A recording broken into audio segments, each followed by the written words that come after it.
A man went to his doctor because the doctor just received the test results back. He says, I have some bad news, and then I have some really bad news. What do you want to hear first? The patient said, well, what's the bad news? The doctor said, well, the bad news is I got your test result back, and you only have 24 hours to live. He said, what? Then what's the really bad news? That's when the doctor said, I should have called you yesterday. Sometimes news just goes from bad to worse, doesn't it? That looks like the situation we're in with this challenge that we're facing in our nation. And that is the challenge of bad news becoming really bad news as the virus continues to spread and people's fears continue to grow. But I want you to know there is a treasure in our trial.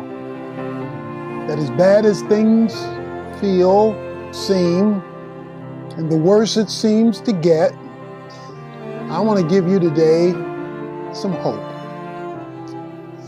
I remember some years ago coming from LaGuardia Airport in New York. My wife Lois was with me and we were coming back to Dallas. We went to the airport, stood in the check-in line to check in our luggage, curbside check-in, but the line was not moving. I went up to see what was wrong, and the baggage handler said, things aren't going well, we don't have any power. So we're waiting for things to get better. And as we stood there, things didn't get better, they got worse. Finally, as dusk settled in, hours later, they told us that LaGuardia was closing down because on this August 14th date, 2003, we found ourselves in the blackout of that year when a power grid failure in Canada had worked its way down the East Coast and things got dark. No power. Thousands of people were stranded in New York. They were stranded with panic beginning to set in because we'd all checked out of our hotels. We're all trying to go to our places of abode. Well, my assistant said to me over the phone, there's one hotel room left at the Crown Plaza LaGuardia. So we hailed down a taxi, we rushed over there. It's now dark. We walked into a candle-lit hotel because there was no power. We had to register by hand. Computers weren't working.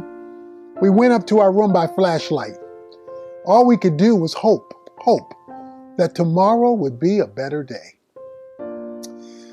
Well, that's when my wife opened up the blinds to see if she could open up the window because we needed some cool night air in this hot summer heat. And that's when we saw it. Immediately across the street from the Crown Plaza LaGuardia was a Marriott Hotel completely lit up.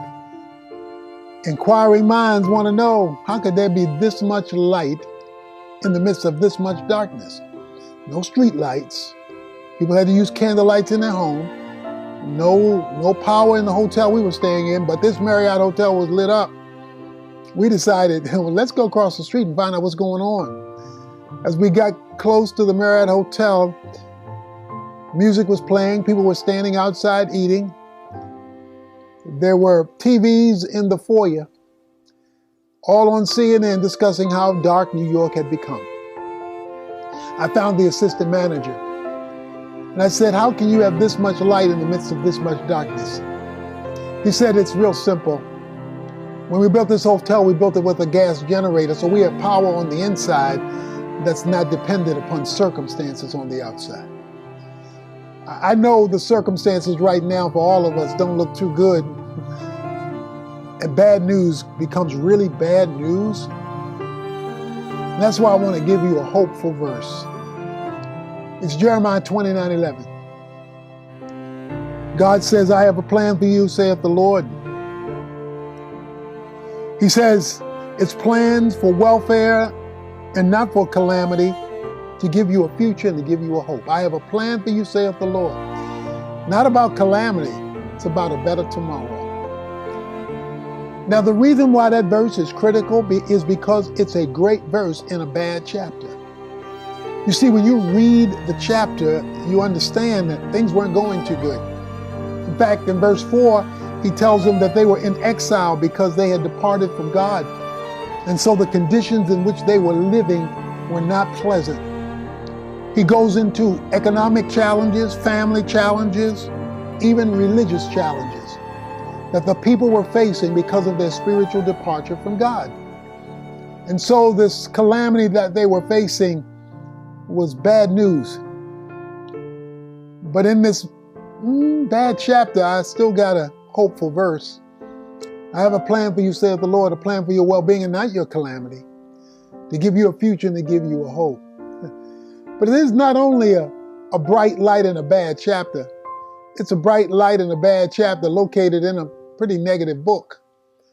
If you're depressed, don't read Jeremiah for devotions. That's not the book you want to read. There's a lot of crying and tears and sadness and judgment because of spiritual departure. Yes, we're in a bad chapter here in our nation and in our lives. We're quarantined. It's a bad chapter. And they keep adding on weeks, don't they? This is becoming a bad book. Week after week, no school, no job, stock market in trouble, this, that, and the other. Bad chapters becoming a difficult book. But in a bad chapter, located in a bad book, I still have a great verse. I have a plan for you, saith the Lord, a plan for your well-being and not your calamity. Give you a future and to give you a hope. What is hope? Hope is the treasure in your trial. Hope is joyful expectation about the future. Hope means where I'm going is better than where I came from, and it's going to improve where I am. Hope says my tomorrow is going to outpace my yesterday, because hope is always future-oriented. When God gets us through this crisis, like He wants us to get through this crisis, then this will become a rearview mirror from which we will learn as we move forward through the windshield of where He wants us to go. Oh, because trust me, God never wastes a trial.